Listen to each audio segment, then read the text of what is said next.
Aslam friends, welcome back to my YouTube channel. तो आइए अब हम नावल का पार्ट नंबर 9 स्टार्ट करते हैं। तुम्हें मैं बहुत जल्द तलाश कर लूंगा स्वीटी। एम ने अपने मोबाइल में किसी लड़की की तस्वीर को देते हुए गहरे लहजे में कहा, तुम पर ग्लासेस बहुत सूट करती हैं। तुम जहाँ कहीं भी हो मैं तुम्हें ढूंढ कर अपने पास ले आऊंगा। बस थोड़ा सा इंतजार और फिर तुम मेरे पास होगी, मेरे करीब, बहुत करीब। एम ने तस्वीर को देते हुए खोए हुए अंदाज में कहा, ये अपने काम के सिलसिले में गाँव गया था। वहां पर उसे वो लड़की नजर आई थी जो बारिश में खड़ी भीग रही थी। उसने आंखें बंद की हुई थी। अहमद पहले खड़ा उसे देख रहा था, फिर उसकी तस्वीर लेने के बाद वहां से चला गया था। दोबारा वो लड़की उसे मार्केट में नजर आई थी, लेकिन वहां भी अहमद से उसने बात नहीं कर सका। लेकिन अब दिल के हाथों मजबूर होकर उसने सोच लिया था कि वो लड़की को तलाश करेगा जिसने उसकी रातों की नींद चुरा ली थी। अहमद बेटा, खाना खा लो, खाना तैयार है। बैठ से आती हुई उसकी मां की आवाज पर अहमद ने अपना मोबाइल बंद किया और कमरे से बाहर चला गया। साहब, बीबी जी खाना नहीं खा रही, मुलाजमा ने नायल को देते हुए कहा, जो कि मोबाइल पर कुछ डायल करा था। ठीक है, मैं देता हूँ, नायल कहकर अपने कमरे की तरफ चला गया था। और नायल कमरे में दाखिल हुआ तो सिरल पैर पर बैठी हुई थी। उसने चेंज कर एक ग्रे कलर की सादा सी शलवार कमीज पहन ली थी। तुम बाहर खुद क्यों आई? तुम्हारे पाँव के जाम ज्यादा गहरे हैं, मुलाजमा को आवाज दे देती।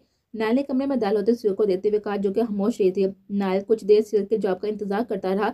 जब उसने कुछ नहीं कहा तो नायल ने कहा, जानती हो रात तुम मुझे अपने पास आने का कह रही थी। नायल के दिमाग में एक ख्याल आया तो सीरत को देते हुए उसने संजीदगी से कहा और उसके पास बैठ गया। सीरत ने नायल की तरफ देखा था जो इस तरह उसके पास आकर बैठ गया था। रात तुम नींद में मुझे बुला रही थी और मैं मासूम सा अपनी बीवी का कहा कैसे ना मानता। नायल ने हाथ बढ़ाकर सीरत के बाल को छूते हुए पढ़ लहजे में कहा, जो नायल के ने छूने पर करण खाकर पीछे हुई थी। ऐसा कुछ भी नहीं है, सीरत ने घबराए हुए लहजे में कहा। लेकिन नायल हंस पड़ा था।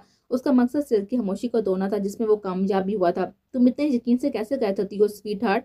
रात तो तुम मेरे रहम करम पर थी, तुम्हें तो कुछ याद भी नहीं होगा। नायल ने मजीद सिरत के करीब होते हुए कहा, आप झूठ बोल रहे हैं। सिरत ने ईद के देते हुए कहा। नायल ने उसका चेहरा थोड़ी से पकड़ा, उसका रुख अपनी तरफ किया। सिरत ने नायल की आंखों में देखा जहाँ संजीदगी छाई हुई थी। नायल ने अंगूठे से सीरत के होंठ के पास वाले जम को हल्का सा दबाया, लेकिन उसके हल्का सा दबाने पर भी वहां से खून निकल रहा था। सीरत ने तकलीफ के मारे अपनी आंखें जोर से मिच ली थी। तुम्हारे साथ ये सब किसने किया? मुझे सब जाना है सीरत, नायल ने सख्त लहजे में सीरत को देते हुए कहा, जिसकी आंखों में खौफ जब नायल को देखा था। जो पहले जितना प्यार से बात कर रहा था अब उतना ही उसका लहजा सर था। मुझे कुछ भी मालूम नहीं है। सीरत ने नायल का हाथ पीछे करना चाहा लेकिन कर नहीं पाए थे। मुझे अपना सवाल बार बार दोहराना पसंद नहीं है सीरत, जल्दी से नाश्ता करो और फिर उसके बारे में बात करते हैं। नायल ने नाश्ते की ट्रे सीरत के सामने रखते हुए कहा, जिसने एक नजर भी नाश्ते की तरफ नहीं देखा था। ठीक है, तू मेरे हाथों से खाना चाहती हो तो ऐसे ही सही, नायल ने कहते साथ ही नाश्ते की तरफ अपना हाथ बढ़ाया।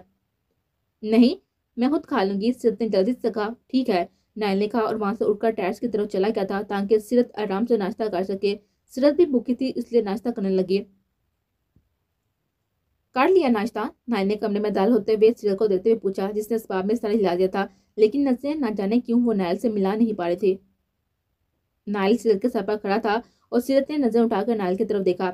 जब तुम मुझे सर पर मिली तो किससे बचकर भाग रही थी? नायल ने संजीदगी से पूछा। इब्तिसाम भाई मुझे चौधरी के बेटे के हवाले करके चला गया था, मैं उसी के साथ बच के भागी थी। सीरत ने नजरें झुकाकर कहा, तुम्हारा भाई तो मेरी सोच से भी ज्यादा घटिया निकला। नायल ने साथ लहजे में कहा, अगर तुम्हारे भाई को मैं जान से मार दूं तो? नायल ने सीरत के सामने बैठते हुए पूछा, जिसने आंखें फाड़े हुए नायल की तरफ देखा था, जो मारने के बाद इतने आराम से कर रहा था। ऐसे क्यों देख रही हो? एक आसान सा सवाल पूछा है, नायल ने आम से लहजे में कहा। आप कौन है? सीरत ने खौफजदा लहजे में पूछा। तुम्हारा शोहर मेरी जान, नायल ने मुस्कुराहट दबाते हुए कहा और सीरत ने उसके बाप पर नजरें फेर ली थी। तुम्हें एक बात बताऊं, तुम्हारे कमरे में जो इंसान आया था ना और जो तुम्हें मार्केट के बाहर मिला था, जानती हो वो कौन था?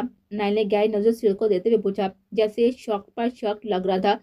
वो मैं ही था, नायल ने सीरत के कान के पास झुककर सरगोशी करते हुए कहा और सीरत नायल की गर्म सांसों की तपस से काम से गए थे। आपको हो क्या गया है? अब पीछे रहकर बात नहीं कर सकते?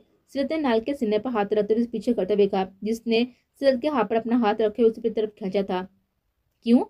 मेरे करीब आने पर तुम्हें डर लग रहा है कहीं मुझसे प्यार ना हो जाए? नायल ने सीरत की आंखों में देते हुए पूछा। क्यों? मुझे अब से प्यार होने लगा और जो आपने मेरे साथ किया है ना, मैं आपको कभी माफ नहीं करूंगी, सीरत ने कहा तो नायल हंस पड़ा। कौन कमबख्त कह रहा है कि तुम मुझे माफ करो? मैं तो यही चाहता हूँ कि तुम मुझे माफ ना करो, लेकिन मुझे तुम अपने करीब आने से रोक नहीं सकती। नायल ने मुस्कुराते हुए सीरत को देते हुए कहा, आपको अपने दिमाग का इलाज करवाना चाहिए, सीरत ने गुस्से से कहा। शादी के बाद तो आदमी का दिमाग वैसे भी खराब हो जाता है, नायल ने कहा तो सीरत ने हैरानगी से उसकी तरफ देखा। मुझे आराम करना है, सीरत ने कहा तो नायल मुस्कुराता वहां से खड़ा हो गया। मेडिसिन ले लेना और कल रात के बारे में जरूर सोचना, नायल ने आधी बात शरारती लहजे में कही और वहां से चला गया। सीरत ने तो जाते हुए देखा और गहरा सांस लेते हुए पीछे टेक लगाए बैठ गए। भाभी, शुक्र है आपको होश आ गया, नगीन ने नीलम को देते हुए खुशी से कहा, जैसे अब होश आया था। नगीन, बच्चियां ठीक है? नीलम ने होश में आते हुए उसका पूछा। जी भाभी, वो ठीक है, अब परेशान मत हो, नगीन ने जल्दी से कहा। उसने भी झूठ बोला था क्योंकि उसे भी मालूम नहीं था कि वो दोनों ठीक हैं या नहीं। इतने में दरवाजा नाक हुआ और शहरियार अंदर आता और नगीन ने मुड़कर दरवाजे की तरफ देखा तो एक पल के लिए तो नगीन को लगा कि वो हवा देख रही है। कैसी हैं अम्मी आप? शहरियार ने अपनी माँ के पास आते हुए खुशगवार लहजे में पूछा तो हैरान तो नीलम भी हुई थी। नगीन तो पहले हैरानगी से खड़ी शहरियार को देती रही और फिर एक जोरदार थप्पड़ शहरियार के चेहरे पर दे मारा, जो बिल्कुल हैरान नहीं हुआ था बल्कि हंस पड़ा था। ब्लू जीन्स और व्हाइट शर्ट में नजर की ग्लासेस लगाए काफी हैंडसम लग रहा था। शहरियार ने अपनी माँ को देखा और नगीन को सीने से लगाया, जो बेटे को इतने सालों बाद देखकर अपने आंसू को रोक नहीं पाई थी। उसको सीने लगी हुई रोने लगी। अम्मी, अम्मी यार रोना बंद करे ना, शहरियार ने अपनी माँ के हाथों को चूमते हुए कहा। ताईजान, आप कैसी हैं? शहरियार ने नीलम के पास आते हुए प्यार से पूछा। मैं ठीक हूँ बेटा, तुम कैसी हो? नीलम ने पूछा। आप दोनों के सामने हूँ और मैं आप दोनों को भी अपने साथ लेकर जा रहा हूँ, शहरियार ने एकदम संजीदा होते हुए कहा। नगीन जो मुस्कुरा रही थी शहरियार के बात सुनकर परेशान हो गई। नहीं बेटा, हम लोग कहीं नहीं जाएंगे, नगीन ने कहा तो शहरियार ने अपनी माँ की तरफ देखा। आप क्या चाहती हैं कि आपके शोहर आपको जान से मार दें, फिर आप दोनों उसे छोड़ेंगी? वो दोनों जलाद हैं, शहरियार ने गुस्से से कहा। शहरियार, वो तुम्हारे बाबा साई हैं, तमीज से बात करो, नगीन ने कहा तो शहरियार तंजिया लहजे में हंस पड़ा। बाप, ऐसा होता है? बाप, इस बारे में हम बाद में बात करते हैं, अभी आप दोनों बताएं आप दोनों कैसी हैं, और मेरे पास आप दोनों के लिए एक सरप्राइज भी है, शहरियार ने बात बदलते हुए दोनों को देते हुए कहा। सरप्राइज? वो क्या होता? नगीन ने नासमझी से पूछा। मतलब कि आप दोनों के लिए मेरे पास एक तोहफा है जिसे देखकर आप खुश हो जाएंगे, शहरियार ने मुस्कुराते हुए कहा। अच्छा अच्छा ठीक है, फिर तो मुझे इंतजार रहेगा तुम्हारे सरप्राइज का, नगीन ने कहा तो शहरियार के साथ नीलम भी मुस्कुरा पड़े। फिर शहरियार लंदन के बारे में बताने लगा और नगीन को तो अभी तक यकीन नहीं आ रहा था कि उनका बेटा उनके सामने बैठा है। सीरत कैसी है हसन भाई? परी ने नायल को देते हुए पूछा, जो कि 40 से मिलने यहाँ पर आया था। हसन परी की बात सुनकर हंस पड़ा था। वो बिल्कुल ठीक है, हसन ने हंसते हुए कहा। वैसे कितनी बुरी बात है ना, किसी ने मुझे कुछ नहीं बताया, परी ने हल्की से कहा। सरप्राइज देना चाहता था शहरियार तुम्हें, और ये उसी का प्लान था? हाँ याद आया, तालिश और श्री मैं सब ठीक है ना? हसन ने पूछा तो परी ने इस बार में सर हिला दिया। तालिश कहाँ है? हसन ने पूछा तो परी से बताने लगी वो कमरे में है। ठीक है, हसन कहकर जाने लगा जब परी ने उसे आवाज देकर रोका था। मुझे मार्केट जाना है, क्या आपके ड्राइवर को लेकर जाऊं? परी ने पूछा। हाँ ले जाओ, जल्दी वापस आ जाना और अपना ख्याल रखना, अगर कोई मसला हुआ तो मुझे कॉल कर लेना, हसन ने कहा और ऊपर की तरफ चला गया। परी ने मुस्कुराकर हसन को जाते हुए देखा था। बेशक हसन उसका कजन था, लेकिन जिस तरह से उसने परी की मदद की थी उससे नहीं लगता था कि कोई ऐसा कर सकता है। उसके दिल में नायल के लिए बहुत ही इज्जत थी। परी अपनी चादर लिए वहां से चली गई थी। उसने मीरा से भी पूछा था, लेकिन उसने जाने से मना कर दिया था। देखो हसन, उससे पहले कि तुम मुझे कुछ भी कहो, मैं तुम्हें पहले ही बता देता हूँ कि मैं शावर ले रहा था और गलती तुम्हारी बीवी के साथ मेरी बीवी की भी थी, जो बिन बताए चली गई। तालिश ने हसन को देते हुए जल्दी से सफाई देनी चाहिए, जो संजीदगी से उसको देख रहा था। तालिश जितना भी होशियार हो, लेकिन वो कभी भी अपने बड़े भाई से नहीं जीत सकता था। जब नायल गुस्से में होता था तो ये भी उससे बात नहीं करता था। मेरी बीवी को तो सजा मिल चुकी है और तुम शीरी को भी अच्छी तरह समझा देना कि अब ऐसी कोई गलती ना करे, वरना अंजाम हमारी सोच भी ज्यादा बुरा होगा। हसन ने बैठते हुए पूछा। सीरत को कहा, क्या हुआ है, वो ठीक है ना? तालिश ने परेशानी से पूछा। हाँ अब बेहतर है, लेकिन जख्म बढ़ने में थोड़ा वक्त लगेगा, हसन ने कहा। क्या हुआ उसके साथ? तालिश ने नासमझी से उसे देते हुए पूछा तो हसन ने सारी बता दी कि कैसे उसने सीरत मिली थी। उस कमीने चौधरी को अभी भी सुकून नहीं मिला, एक बेटा चल नहीं सकता और ये चाहता है कि दूसरा बेटा भी इस दुनिया से कूच कर जाए। तालिश ने गुस्से से कहा, उस इंसान को तो मैं अच्छी सजा दूंगा कि दोबारा किसी भी लड़की की तरफ देखने से पहले 100 बार सोचेगा। हसन ने खड़े हुए कहा, मैं मीरा से मिल लूं फिर निकलता हूँ। और शहरियार कहाँ है? हसन ने पूछा। वो अस्पताल गया है अपनी अम्मी को ताय से मिलने, तालिश ने भी खड़े होते हुए कहा। सीरत की अम्मी अब ठीक है? हसन ने जाने से पहले पूछा। हाँ अब वो ठीक है, उनको होश आ गया है, तालिश ने कहा तो हसन असबाब में सर हिलाते हुए वहां से चला गया। वो पीछे तालिश भी बाहर निकल गया था। परी ज्यादा दूर नहीं गई थी, पास वाली मार्केट ही गई थी। उसने अपने और मीरा के लिए कुछ सामान लेना था। परी वहीं ले रही थी, उसको एक घड़ी पसंद आई थी। उसने सोचा कि शहरिया के लिए खरीद लेती हूँ। मैडम, ये घड़ी वो पसंद कर चुकी हैं, दुकानदार ने परी को देते हुए कहा। कौन? परी ने इर्द गिर्द देते हुए पूछा, क्योंकि वहां कोई भी नहीं खड़ा था। वो जो आ रहे हैं ना, वो अपने साग को दिखाने के लिए लेकर गए थे। दुकानदार ने दूर से आते हुए ड्राइवर की तरफ इशारा करते हुए कहा, भाई साहब اگر وہ یہاں پر کھڑے ہوتے اور گاڑی کو خرید لیتے تو میں مان بھی لیتی. انہوں نے ابھی بات کی تو اس کا مطلب یہ تو نہیں ہے نا کہ وہ گاڑی ان کی ہو گئی اور انہوں نے کون سا آپ کو پیسے دے دیے ہیں, اس لیے یہ گاڑی میں ہی لوں گی. پری نے دو ٹوک انداز میں کہا. اتنے میں ڈرائیور وہاں پر آ گیا تھا. دیکھیے میرے صاحب کو یہ گاڑی پسند آ گئی ہے تو پلیز آپ کوئی اور گاڑی خرید لے. میرے صاحب غصے کے بہت ہی تیز ہیں, وہ غصہ کریں گے. ڈرائیور نے پری کو دیتے ہوئے کہا. ارے تمہارے صاحب غصہ کریں گے تو کرتے رہیں, میں تو یہیں گاڑی لے کر جاؤں گی. بھائی اس کو پیک کر دیں. پری نے کہا تو دکاندار نے ایک نظر ڈرائیور پر ڈالی اور گاڑی کو پیک کرنے لگا تو ڈرائیور وہاں سے چلا گیا. زبیر آج ہی واپس آیا تھا اور وہاں بھی اس کا دل نہیں لگا تو واپس پاکستان آ گیا تھا. سر وہ گاڑی ایک لڑکی لے کے گئی ہے, وہ کافی بول رہی تھی. ڈرائیور نے آتے ہوئے زبیر کو کہا جس کی گاڑی خراب ہو گئی تھی تو اس نے ڈرائیور کو لینے بھیجا تھا. وہ گاڑی میں نے پسند کی تھی تو وہ لڑکی کیسے لے کر چلے گی اور تم منہ اٹھا کر واپس آ گئے. چلو میرے ساتھ. زبیر نے گاڑی سے باہر نکلتے ہوئے غصے سے کہا. کہاں ہے وہ لڑکی؟ زبیر نے مارکیٹ میں داخل ہوتے ہوئے پوچھا. ڈرائیور نے اس دکان کی طرف دیکھا. اب وہ وہاں پر کوئی نہیں تھا. سر وہ بلیک کلر کی شال والی لڑکی ہے. ڈرائیور نے جلدی سے پری کی طرف اشارہ کرتے ہوئے کہا جو اب مارکیٹ سے باہر نکل رہی تھی. زبیر اس کے پاس گیا اور سرد لہجے میں کہا. مس کیا آپ تھوڑی دیر مجھ سے بات کر سکتی ہیں؟ زبیر نے سنجیدگی سے پری کو دیتے ہوئے پوچھا جس کے پاؤں زبیر کی آواز سن کر وہیں پر تھم گئے تھے. اس آواز کو وہ کیسے بول سکتی تھی؟ مس میں آپ سے بات کر رہا ہوں. زبیر نے اس بار تھوڑا غصے سے کہا تھا اور پری کو ایسا لگا کہ وہ ابھی گر جائے گی. اسے اپنے قدموں تلے زمین کھسکتی ہوئی محسوس ہوئی تھی. کسی ایسے انسان کا اچانک سے سامنے آ جانا جس کے بارے میں آپ نے سوچا نہ ہو تو آپ کو شاک ضرور کر دیتا ہے. اسے پہلے کہ پری پیچھے ہوتی اسے دور سے ابتسام نظر آیا تھا. پری نے گھبرا کر جلدی سے اپنے چہرے کو کور کیا اور وہاں سے باہر بھاگتے ہوئے نکل گئی. لگتا تھا کہ آج سارے اتفاق اس کے ساتھ ہونے والے تھے. زبیر نے حیرانگی سے پری کو وہاں سے بھاگتے ہوئے دیکھا. یہ لڑکی پاگل ہے کیا؟ زبیر نے منہ میں بڑبڑاتے ہوئے کہا اور خود بھی اس کے پیچھے چلا گیا. پری بس جلدی سے گاڑی میں بیٹھنا چاہتی تھی جب کسی نے پیچھے سے آ کر اس کے بازو سے پکڑا. اب پری کو تو اپنی جان نکلتی ہوئی محسوس ہوئی تھی. اسے لگا کہ ابتسام اسے دیکھ لیا ہے. پچھلی بار تو وہ بچ گئے تھے, اس بار تو ابتسام نے اسے نہیں چھوڑنا تھا. زبیر جس کے پیچھے آیا تھا اسے پری کو بازو سے پکڑ کر اس کا روح اپنی طرف کیا جس سے اس کی چادر سر سے سرک کر کندھوں پر آ گئے تھے. آپ اسے پہلے کہ زبیر کچھ کہتا پری کو دیتے اس کی زبان کو بریک لگ گئی تھی. پری نے بھی زبیر کو اپنے سامنے دیکھا تو نظر پلٹنا بھول گئے. ابتسام کا خوف اور زبیر کا زندہ اس کے سامنے آنا اسے لگا کہ اس کا دماغ گھوم رہا تھا. یہ کیسے ہو سکتا ہے؟ پری نے منہ میں بڑبڑاتے ہوئے کہا. اسے پہلے کہ وہ زمین بوجھ ہوتی زبیر نے اس کی کمر میں ہاتھ ڈال کر اسے خود کے قریب کرتے گرنے سے بچایا تھا. وہ تو ابھی بھی شاک کھڑی پری کے بند آنکھوں کو دیکھ رہا تھا. اس نے کامتے ہاتھوں سے پری کے چہرے کو چھوا. یہ تو سچ میں میری شبنم ہے. زبیر نے منہ میں بڑبڑاتے ہوئے کہا. زبیر نے بے یقینی سے اپنی باہوں میں بے ہوش کر بھی شبنم کو دیکھا تھا. اس نے شبنم کو اٹھایا اپنی گاڑی کی طرف لے کر گیا. سر یہ تو وہی لڑکی ہے. ڈرائیور نے زبیر کو دیتے ہوئے کہا. مجھے پانی کی بوتل دو اور تم گاڑی سے باہر چلے جاؤ. زبیر نے سنجیدگی سے کہا اور ڈرائیور نے پانی کی بوتل زبیر کو پکڑائی اور گاڑی سے باہر نکل گیا. زبیر نے پانی کی بوتل کو کھولتے ہوئے پانی کے چھینٹے شبنم کے چہرے پر ڈالے جس نے مندی مندی سے آنکھیں کھول کر زبیر کو دیکھا تھا اور فوراً اٹھ کر بیٹھ گئے. تم زندہ ہو؟ شبنم نے بے یقینی سے زبیر کو دیتے ہوئے پوچھا جس کی حالت بھی شبنم سے کچھ مختلف نہیں تھی. یقین تو اسے بھی نہیں آ رہا تھا. مجھے سمجھ نہیں آ رہی کہ کس طرح اپنی خوشی کا اظہار کروں. میں جتنا اللہ کا شکر ادا کروں اتنا ہی کام ہے. تم سچ میں میری شبنم ہو نا؟ زبیر نے شبنم کے ہاتھوں کو اپنے ہاتھ میں لیتے ہوئے خوشی سے پوچھا جس کی آنکھوں میں آنسو تیرنے لگے تھے. اس نے اسباب میں سر ہلایا تھا. مجھے لگا بابا صاحب نے تمہیں مروا دیا ہوگا. شبنم نے بڑے لہجے میں کہا. مارا تو انہوں نے دیا تھا لیکن شاید میری قسمت اچھی تھی اس لیے بچ گئی. کیا میں تمہیں گلے لگا سکتا ہوں؟ زبیر نے شبنم کو دیتے ہوئے پوچھا جس نے حیرانگی کے تازہ چہرے پہ یہ بھی نفی میں سر ہلایا تھا. نہیں ابھی نہیں. ابھی ہمارا ایک دوسرے پر کوئی حق نہیں ہے اور مجھے اب گھر چلنا چاہیے. تو مجھے اپنا نمبر دے دو, میں تمہارے بارے میں اپنے بھائی سے بات کروں گی. شبنم نے اپنے چہرے سے آنسو کو صاف کرتے ہوئے کہا. میں تمہیں تمہارے گھر چھوڑ دیتا ہوں پلیز.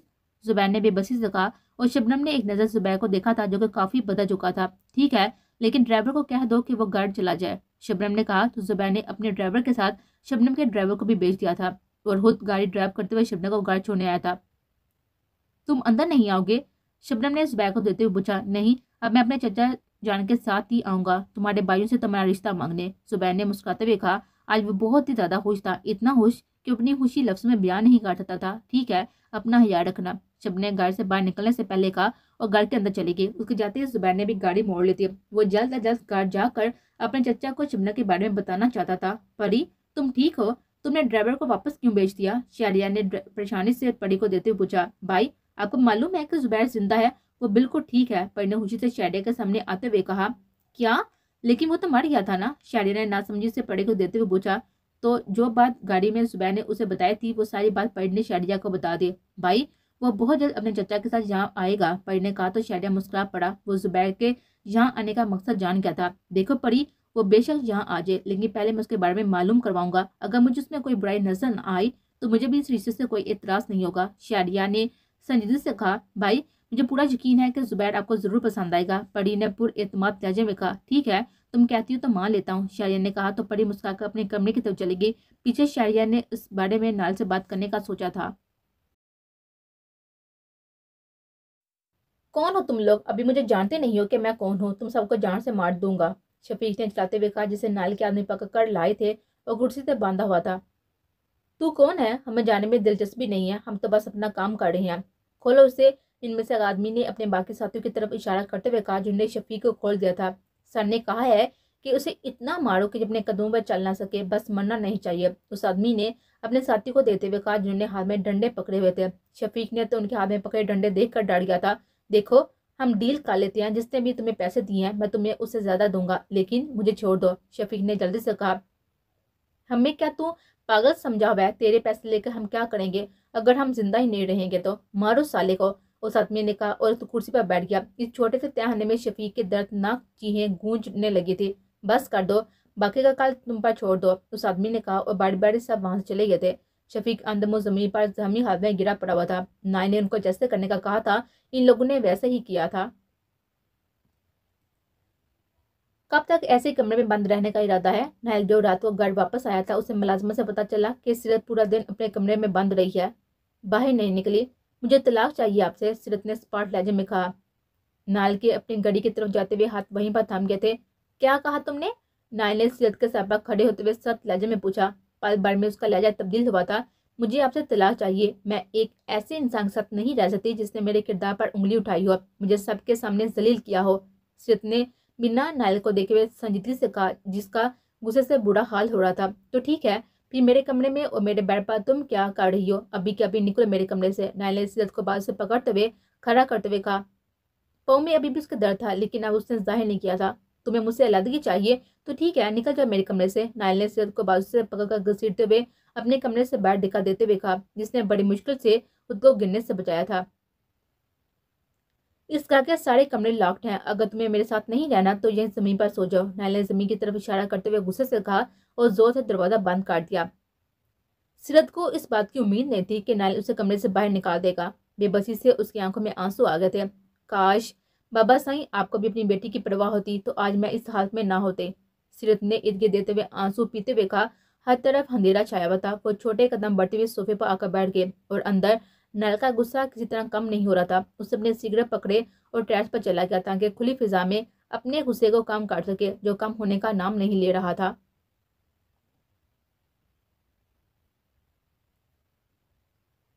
کیا کر رہی ہو یہاں؟ شہریار جو کہ پانی پینے کے لیے اپنے کمرے سے باہر آیا تھا، اس نے سیڑھیوں میں مرہا کو دیکھ کے بیٹھے ہوئے دیکھا تو اس کے پاس اسے دیتے ہوئے پوچھا، مجھے نیند نہیں آ رہی تھی اس لیے یہاں پر آ گئی، مرہا نے کہا تو شہریار اس کے پاس آ کر بیٹھ گیا تھا۔ تم ابھی بھی اس جاہل کو یاد کرتی ہو؟ شہریار نے سخت لہجے میں پوچھا، لیکن حیرت تو مرہا کو اس کی بات سے ہوئی تھی کہ اسے کیسے پتا چلا کہ وہ کیا سوچ رہی ہے۔ محبت کرتی تھی اس سے پہلے؟ مرہا مزید کچھ کہتی کہ شہریار غصے سے مرہا کی طرف پلٹا تھا۔ محبت؟ ابھی بھی تم اس کمینے کے بارے میں سوچتی ہو جس نے تمہیں اپنے دوستوں کے ساتھ میں نے پیش کیا؟ ایسی ہوتی ہے محبت؟ کیسی لڑکی ہو تم؟ ابھی بھی اس کے بارے میں سوچتی ہو جس نے تمہیں اپنے بھائیوں سے دور کر دیا؟ شہریار نے دھیمے لہجے میں مرہا کی آنکھوں سے خوف سے پھیلی ہوئی آنکھوں کو دیتے ہوئے کہا۔ مرہا تو کوئی اور بات کرنے والی تھی، لیکن شہریار کچھ اور سمجھ بیٹھا تھا۔ میرا وہ مطلب نہیں تھا، مرہا نے ہمت کرتے ہوئے شہریار کو جواب دیا۔ تمہارا جو بھی مطلب تھا مجھے نہیں جانا، لیکن آئندہ اگر تم نے اس فضول انسان کو سوچا یا اس کے بارے میں بات بھی کی نا تو مجھ سے برا کوئی نہیں ہوگا، اور جاؤ اپنے کمرے میں، شہریار نے وہاں سے اٹھتے ہوئے سخت لہجے میں کہا۔ آپ بہت ہی بوڑھے ہیں، مرہا نے لہجے میں ہلکی لیے ہوئے کہا۔ جانتا ہوں، اب جاؤ اپنے کمرے میں، شہریار نے کہا تو مرہا وہاں سے اٹھ کر اپنے کمرے کی طرف بھاگی تھی اور پیچھے شہریار نے گہرا سانس لیتے ہوئے خود کو پرسکون کیا تھا۔ نیلم گھر آ گئی تھی اور نگین اس کا بہت زیادہ خیال رکھ رہی تھی۔ شہریار نے بہت ہی کوشش کی کہ وہ دونوں کو اپنے ساتھ لے کر جائے، لیکن دونوں نہیں مانی، اور شہریار نے سیرت اور شیری کے بارے میں بھی دونوں کو بتا دیا تھا، اس لیے اب دونوں مطمئن تھی۔ اور شاہنواز تم کہاں جا رہے ہو؟ سکندر نے شاہنواز کو دیتے ہوئے پوچھا۔ بھائی آپ کو بتایا تھا نا، شہر میں ایک ضروری کام ہے، بس وہیں پر جا رہا ہوں، اور ایک آدمی کو بھی ملنا ہے، وہ ہمارا کام آسان کر سکتا ہے، شاہنواز نے کہا۔ ہاں ٹھیک ہے، اس آدمی سے ضرور مل لینا، میں ان دونوں بھائیوں کو مزید برداشت نہیں کر سکتا، سکندر نے غصے سے کہا۔ بھائی आप फिक्र मत करें, मुझे पूरी उम्मीद है कि वो मेरा काम ज़रूर करेगा। शाहनवाज कहते ही वहाँ से चला गया था। पीछे सिकंदर अपने कमरे की तरफ चला गया था। शहर में एक आदमी था जिसके बारे में शाहनवाज ने काफ़ी सुन रखा था, जो पैसे लेकर लोगों का काम तमाम कर देता है। शाहनवाज और सिकंदर ने यही सोचा कि उसकी मदद ली जाए और नायल के साथ तालिश को भी रास्ते से हटा दिया जाए, जिसने दोनों की ज़िंदगी अजाब बनाए हुए थे।